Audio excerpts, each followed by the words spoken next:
I'm Rachel Belle, and this is Your Last Meal, the show where celebrities share stories about the foods they love most, and we dig into the history, culture, or science of those meals with experts from around the world. Today on the program, Tim Heidecker.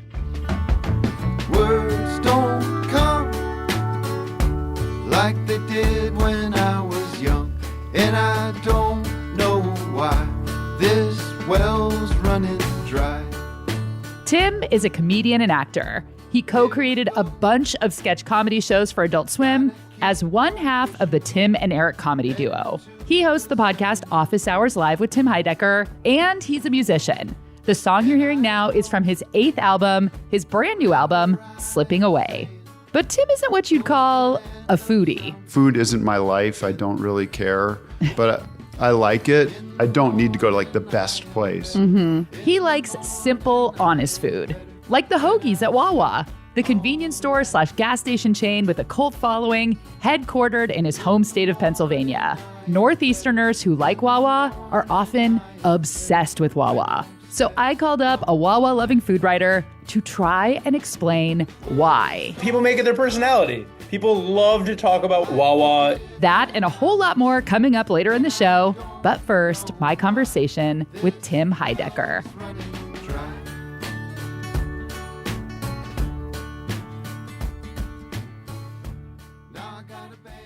Well, I just want to start by saying that, I listened to some of the songs from your new album before this chat, and it was one of those albums where I honestly instantly loved the song. I started with Wells Running Dry within seconds. And that to me is like, I know I'm going to like the whole album. It's really good. I love it. Thank you so much. Yeah. So I'm just curious because you exclusively did comedy for a long time before you got into music. Do people still who might not be familiar with your music expect that it's a comedy album? Do you feel like you still need to kind of explain yourself, that you have a different side? Yes. I mean, I put out my first sort of quote unquote real album about 9 years ago. I would say it's 90% people thought it was a joke back then. Now it's down to like 30%. Yeah. I think I've done a pretty good job of explaining myself. There's still a few people who think it's a bit, and I don't know what that bit would be at this point. I think it would be insane. So I think there's humor all through these so-called serious records, but it's not a character, it's not a bit, that kind of thing. It's not a parody of something. Everyone is multifaceted, and sometimes there's this idea of like, man does two things. It's like... Yeah. We're really conditioned to think of things through genres, categories, and what, you have to be a certain thing. But I just like making stuff. The goal is to always like have the finished product be the best version of that thing that was in your head to begin with. For a long time, it was like satire and overt humor, but that's not always what's cooking up in my brain. So here we are. Tim Heidecker and the Very Good Band are taking off for tour in January. And for Tim, tour means significantly upping his cookie intake. Tell me about this chocolate chip cookie ritual when you're on tour. I didn't realize it was a ritual until I was like, this is something I'm looking forward to. I tour a lot, and there's a real mystery, or maybe there is a mystery about like this life on a bus that happens. And like, is it good or is it bad? Do you like it? I happen to love it. I don't like flying. I have to fly a lot. The idea of like you do a show, you get on a bus, you hang out with your friends, you have a little couple of drinks or you have some snacks, you go to your back bunk, you sleep. It's not the best sleep. You get into a rhythm of sleeping. And then you wake up and you're in a new place. You're in a new town. You wake up and the sun's out and you go outside the bus and you were in Seattle and now you're in San Francisco. And you go and find coffee and you have a day. And you've never checked through TSA and you've never, Yeah. And there's kind of a magic. You just wake up. You didn't have to drive. Travel, yeah. So for some reason on the rider the past couple of years, chocolate chip cookies were on the rider. And I don't know who eats them. I guess I'm the only one that eats them. But they're like the kind that you'd get at like Whole Foods or the grocery store, or like the store-made chocolate chip cookies. And like the plastic clamshell. That's it, yeah. And they would show up like once a week because this is very minutia, but you adjust the rider because you don't need the bag of chips every night because you Right. tend to not eat the bag of chips, you know? So, Yeah. so there'll be like once a week, a thing of chocolate chip cookies will show up and they get taken onto the bus. And I would wake up at like 5 or 6 in the morning and I don't have anything to do. Bus is often still moving. I don't have anything to do until that night. And I'd have that like Dagwood from Blondie kind of midnight snack energy. And I'd sneak up there and everybody would be asleep. And I'd creep in and grab this chocolate chip cookie and eat the chocolate chip cookie. And there's something about that sugar rush or whatever that knocks you out. The crash of I guess it's more of the crash than the rush. But there was something like I'd have that snack. About 10 minutes later, I would be like in the deepest, darkest, wonderfulest sleep for the next 3 hours. Have you done it at home? Like if you get up and then, like if you wake up and you can't sleep, are you like, I know the remedy. A cookie will put me back to sleep. Yeah, I'm trying to avoid that. That seems like, I don't want this to get taken the wrong way, but there's a lot of things I do on tour that I don't do at home. All right. Okay. It stays on tour. But it's basically just the chocolate chip cookie. Before he was recording albums, Tim had his comedy career that started taking shape when he met Eric Wareheim in college. We started making stuff pretty early, like in our first year together. Some projects that kind of had a proto Tim and Eric feeling to it. We never thought about it really as comedy. It was like we were sort of in the Philadelphia music scene and the art scene. And Eric was very heavy into photography. And, you know, we were just like into experimental avant-garde stuff that was happening. And we were doing our little version of that. And sometimes it was funny and sometimes it wasn't. But after college, we just kept making stuff. And it definitely leaned funnier than artier. And we started accumulating short films and animations. And there wasn't really YouTube or anything at the time, but it was sort of the .com boom. So we started putting stuff up on our website just as like a QuickTime files. Our friends thought it was really funny. And we started showing it around town and eventually started sending it out to Hollywood, you know, people that we liked and appreciated. And one was Bob Odenkirk, the actor, comedian, and writer who starred in Mr. Show, Breaking Bad, and Better Call Saul, and wrote for SNL and Late Night with Conan O'Brien. We had sent him the tape and some really funny headshots that we had made that were very Sears Studio styled. And it was sent him a whole big package, and he just thought it was really funny and got it right away and saw potential. It's unbelievable because I think if you looked at it now, it would seem pretty rough and not all there yet. But yeah, he just got involved and kind of opened the door to like the possibility of making it for real. But that was about 22 years ago. That is amazing. Happened, so, how did you find his contact information? The internet was Ask Jeeves back then, is how you had to do it. Yeah. I found the production company that made Mr. Show. I called them. He had his own production company and got that address and got a phone number. And yeah, just wasn't that hard. I don't remember. I also sent it to a few other, I sent it to like Conan O'Brien and a few other people. I had a desk job at the time in Midtown, New York, and kind of used that job as my own personal mailroom. Totally. Used the Xerox machine and the Avery label makers. You heard Tim say it in the intro. He is not really a food guy. So I was curious how he felt when his friend and longtime comedy partner, Eric Wareheim, became a super duper food guy. You can witness Eric's love of food on Master of None, the TV show created by and starring comedian Aziz Ansari. Eric plays Aziz's best friend, and together they go on many eating adventures, something they also did together in real life. Eventually, Eric even wrote a cookbook. So I was curious, after all of that happened and then you're on tour together, you're working together, did you get kind of like pushed into more situations where you were going to fancier restaurants or food became more of a focus when you guys were traveling together?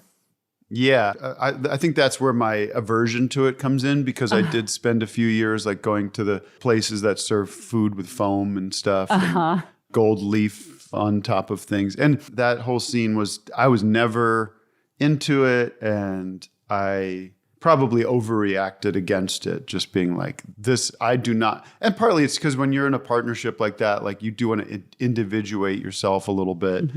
And it's like, this is definitely not my thing. Okay. Clearly. And that's like a joke between us. And I think he's kind of cooled off of that scene a little bit too. Oh, really? Like, well, I mean, I don't want to talk for him, but like sometimes like just like a good cheeseburger at a diner is just as good as the foam, you know? And so I agree completely. Like, I mean, I obviously like being in food media. I love all kinds of food at all levels, but those aren't the meals that I remember. I love finding a really good dumpling place. I love finding a good pizza place. I find that food, it makes me more excited to find the good ones, and I remember it. Like, I don't foam very often. I don't foam. But yeah, like the fancy stuff, I forget it immediately. Yeah, the Michelin and the Beard Award stuff, it feels, I don't know. I respect all that stuff, but it's just not where my interest lies. Yeah.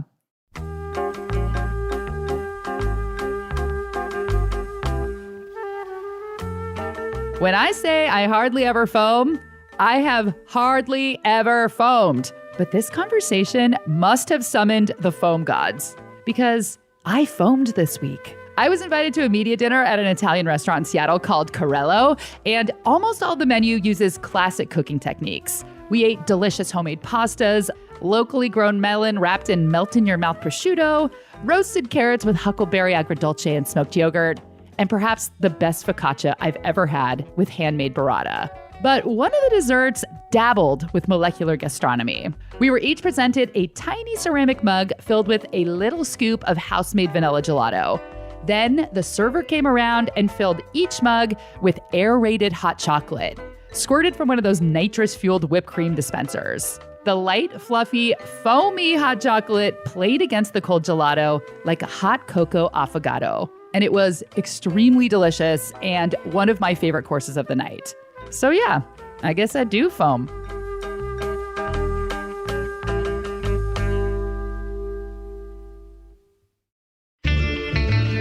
New York has pizza, New Orleans has gumbo, but what are the most famous foods of Pennsylvania? When we come back, we'll find out how much Tim knows about the dishes that define his home state.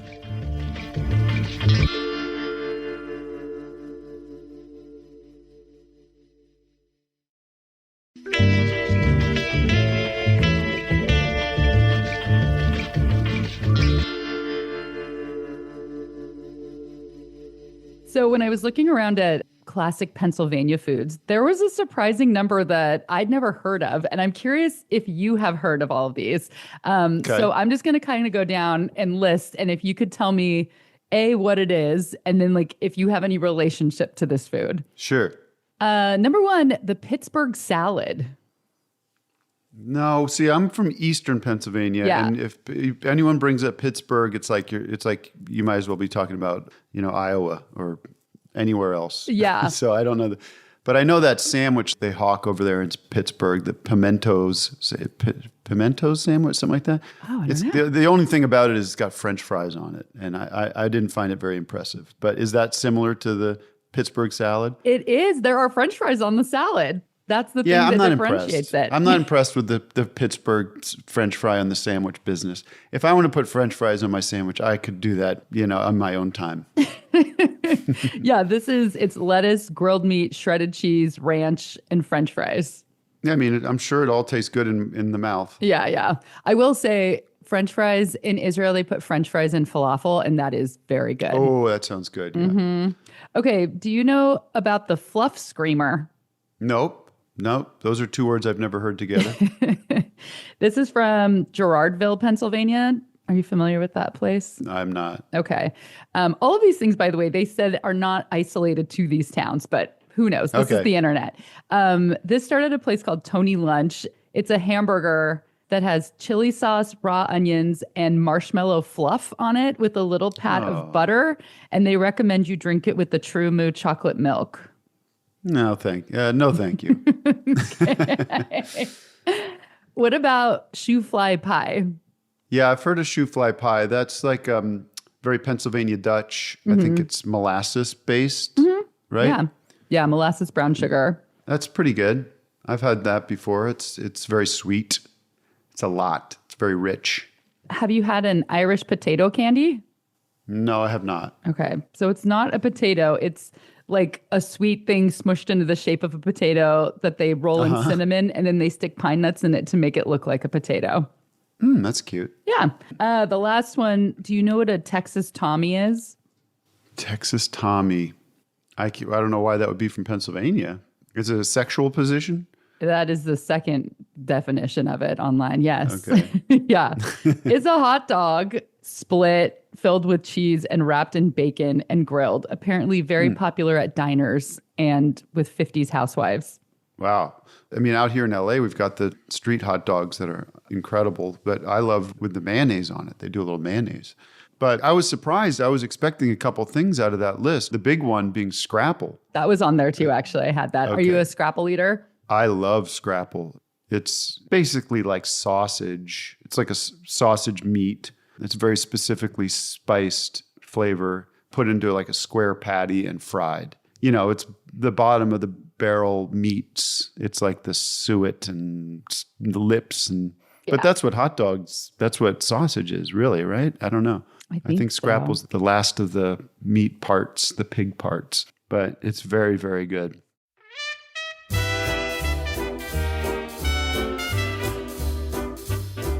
I learned a whole lot about Scrapple in 2019 when I interviewed Chef Graham Elliott for the podcast. Scrapple is his last meal. There's a popular brand of Scrapple called, I think it's pronounced Rapa, R-A-P-A. It is made in Delaware. So I read the ingredients on the back of the package online. It is pork stock, pork skins, cornmeal, wheat flour, pork hearts, pork liver, pork tongue, salt, and spices. The most common spices are savory, marjoram, and sage, and the whole mess is boiled down, put into a loaf pan, and cooled into a sort of stiff meat pudding. Then it's cut into slices and fried up until both sides are crispy and usually eaten for breakfast. A lot of folks like it in a Scrapple egg and cheese sandwich. Scrapple has been eaten in America since the late 1600s when German Quakers brought it over when they immigrated to Pennsylvania. If you want to know even more about Scrapple, you can find a link to the Graham Elliott episode in the show notes. I was surprised by this. Do you know what the official sandwich of Philadelphia is? Well, you said surprise, so I guess it's not the cheesesteak. It's not the cheesesteak. No, I don't. It's just called the hoagie. The hoagie. Yeah. Yeah. I should have guessed that. A hoagie. A hoagie's great. I love a hoagie. I love a hoagie from Wawa. It's funny. I was on tour in the East Coast just a couple weeks ago, and around the Philadelphia, New Jersey area, there's a lot of Wawas. And the Wawa shorty turkey hoagie, kind of build your on your own, like you do at Subway or whatever. You put your things in it. Is like the perfect hoagie. And then I went to Sheetz, which is it's like the Burger King to McDonald's in the convenience store of the East Coast. And it was terrible. It was a terrible hoagie. And I couldn't tell you why. I guess it was the bread. It was the bread and the proportions were just not right. And so I'm a Wawa man. A lot of people are Wawa men, and I have never been there. Why does it have such a cult following? What makes Wawa so great? Oh, I don't know. I mean, it is just basically like a 7-Eleven. There's nothing really. Really? Yeah, I mean, in terms of like you can get the same kinds of things there. But their hoagie making is on point, is top notch. Their Wawa brand, iced tea or Wawa brand chocolate chip cookies or whatever are good. But, it's there's a consistency to it. They got tasty cakes there, which you don't have everywhere in the world. Tasty cakes are really good. I hope that they put your review on the window. It's good. It's good. It's all good. It's good. Yeah. There's people that probably know a lot more about it than I do. But I mean, I just, when I lived in Philadelphia and had no money and it was in college, you could walk a couple blocks down to the Wawa and get like, a shorty, some chips and a Coke for like $5 or something like that, Those were the days. It's not the case anymore, but.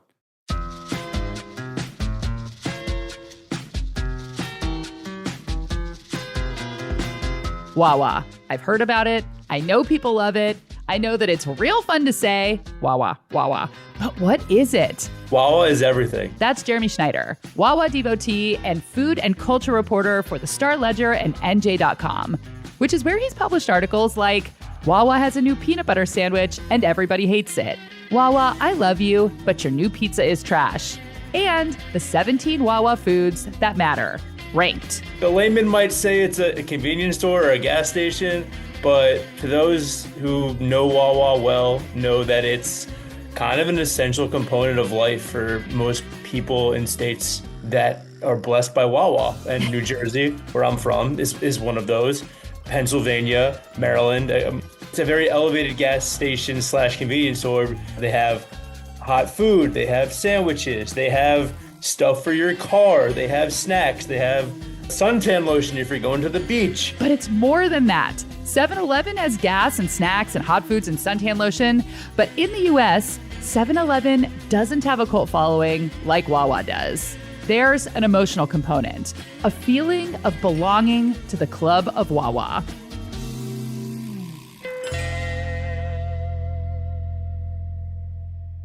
You think about New Jersey, we have so much state pride, and Philadelphia has city pride, and Pennsylvania has state pride, and yet we all share Wawa. It's almost like a common ground. I think it's completely a communal thing. Everyone has their favorite thing at Wawa.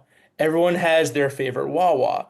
You're probably going to see your friends at Wawa. People make it their personality. People love to talk about what we will do. I will have debates with friends like, nah, man, you got to get the turkey sandwich with the pepper jack. Nah, dude, the cheddar at Wawa is way better. I had a friend come to me panicked because he was like, dude, they changed the honey mustard at Wawa. It was like a tragedy because I love that honey mustard, and it invokes that passion. And it might be a little bit ridiculous, but when you go somewhere that doesn't have Wawa, you realize how much you miss it. Oh, which is why you haven't left the tri-state area in 25 years. Schneider says Wawa is a lifestyle. I've seen many Wawa tattoos, the bird logo. I've heard stories of people falling in love with Wawas. I've heard stories of weddings at Wawas. Like in New Jersey, we have so many opinions, and everyone thinks this is better, that is better. Like they know the best deli, they know the best pizzeria, but like everyone just kind of uniformly agrees, yeah, Wawa's great. It's really ingrained in the culture. It's just a special place for us. One of the most beloved things that Wawa sells are the hoagies. You order from a touchscreen and get to completely customize your sandwich, and it's made fresh to order. There are 10 bread choices, a ton of condiments, including both mayo and Miracle Whip, all kinds of toppings and cheeses and spices, not commonly on offer at a convenience store / gas station. And when I saw that hoagie ordering form, I started to get it. I love customizing a sandwich. And now I want to try a hoagie at Wawa. And you can tell so much about what someone orders from Wawa. People are just so impassioned about it. I will get a chicken salad sub and a chocolate milk, and people look at me like I'm crazy. I'm like, nope, it works. It's perfect. Leave me alone. So it is definitely a Rorschach test. Yeah, I was going to say if you could do Wawa horoscopes, what's an example of something that you could kind of give a personality horoscope to? All right. Well, if you're getting the turkey sub, you're dependable. You're classic. You're not doing anything crazy. You're not over the top. You're just there, and you're not overthinking it. Now, let's say you're getting the broccoli cheddar soup. You're not afraid to make a mess. You're not afraid. Am I getting soup from a gas station right now? Yes. Do I care? No, because this might smell bad because all broccoli cheddar soup does, but it's going to taste great, and you're probably great too, even though maybe you smell bad. Smells like farts, tastes like heaven. Broccoli cheddar soup. You wrote an article ranking a bunch of the different Wawa foods. What is your top pick? Anytime I walk into a Wawa, no matter how hungry I am, no matter what time it is, I will find myself fighting the urge to buy a soft pretzel. Wawa soft pretzels, it's like figure eight shaped, Philly style, gotta give them credit. And they have no business being this good. Whenever you get them, whether it's 8 a.m. or midnight, they're soft, but they still have a nice crust to them, covered in salt and loaded with sodium. Don't care, absolutely delicious. That was definitely the number one item on the list for us. I think number two was the Italian hoagie, which is classic. Can't go wrong with that. And the iced teas, there are a bunch of different flavors. I love the lemon. I love the raspberry. They're incredibly sweet, but they're so refreshing and delicious. Those are the three quintessential Wawa menu items. Where did the name Wawa come from? Okay, so it started in Wawa, Pennsylvania. And Wawa is an Ojibwe word pronounced way for snow goose, and thus the goose logo. When I was a kid, I thought it was like Wawa, like water, like a big kid saying water. He's like, oh, Yeah. you need basics, you need your Wawa. But no, there's no Ojibwe origin, which is very cool. I was trying to think of a West Coast Wawa equivalent, and my first thought was Taco Time, a Northwest fast food chain that serves something called Mexi fries, which are actually tater tots. And folks who grew up in Seattle love Taco Time. But as a Washington transplant, I don't get it. But I guess my personal Wawa is burritos. When I was in my 20s living in Northern California, my friends and I made burritos our personality. And we weren't just obsessed with eating them. We loved being loyal to our favorite taqueria. And when we met someone else who loved the Taqueria Cancun on 18th and Mission in San Francisco, it was an ecstatic bonding moment. If you happen to listen to my episode with Ben Gibbard from Death Cab and Postal Service, you heard me have this moment. We loved going on and on about the perfect burrito ratios, the best way to layer ingredients inside a burrito. But it wasn't a chefy foodie thing. It was a fun bonding thing with my buddies. We loved loving the same thing. I guess it's kind of like loving a sports team. But instead of touchdowns and home runs, it's a Wawa chicken salad hoagie or a Taqueria Cancun veggie super burrito. No lettuce, light rice, extra sour cream. After the break, we finally get to hear what Tim's last meal would be. We'll be right back.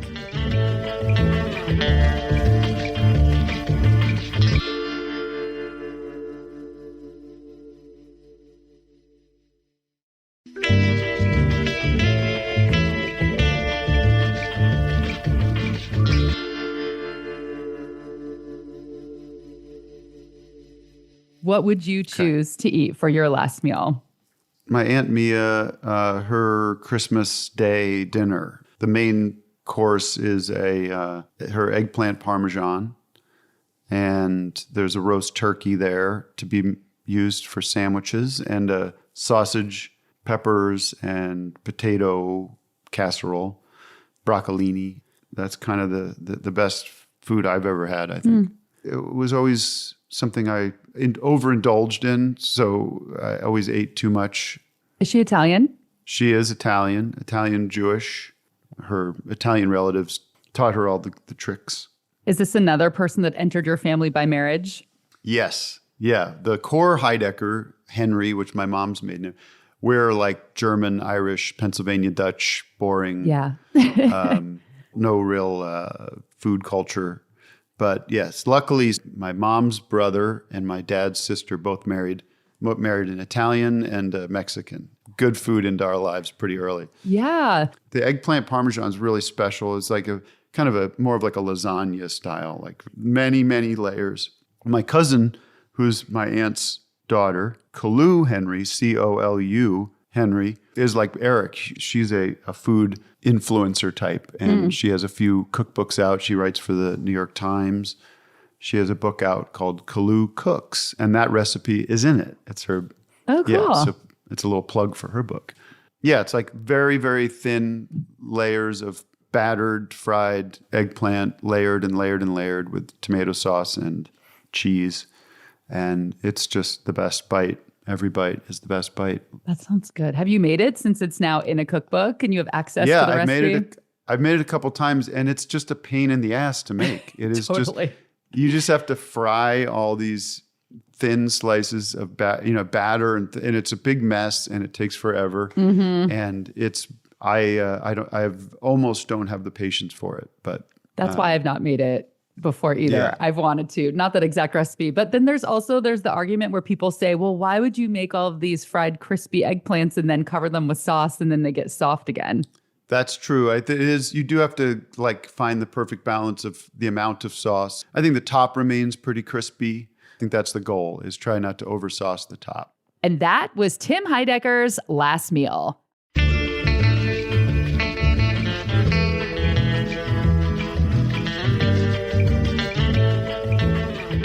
Well, I think that's it. Thank you so much, Tim. It was really nice to meet you. Yeah, you too. Great chat. Even though it was about a subject I generally don't like to talk about, I had a great time talking about food with you. Oh my God, thank you. Are you okay?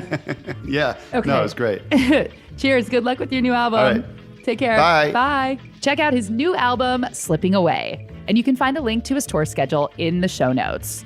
Your Last Meal is a product of Seattle's Cascade PBS. This episode was co-produced with Maliha Syed and mixed and mastered by Sarah Bernard. Original theme music by Prom Queen. Make sure and tune in to The Leftovers next Thursday to hear even more with Tim Heidecker. I have a theory that this might be a fairly obvious one, but like all pizza is good.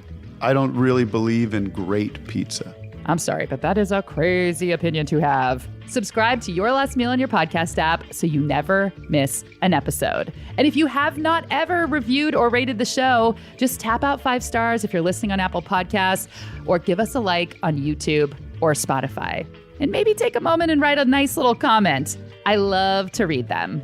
You can find me on Instagram at Hello Rachel Belle. You can follow my newsletter. It's rachelbelle.substack.com. All of these links are in the show notes.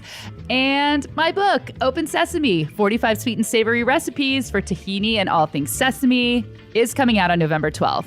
The foreword is written by fashion designer and friend Isaac Mizrahi. And I'm doing a bunch of book events in November, December, and February. So you can find the list of events on my website. It's hellorachelbelle.com. Just click on the Cookbook Open Sesame tab. I really hope you come to an event. I would love to meet you. I'm Rachel Belle, and this is Your Last Meal.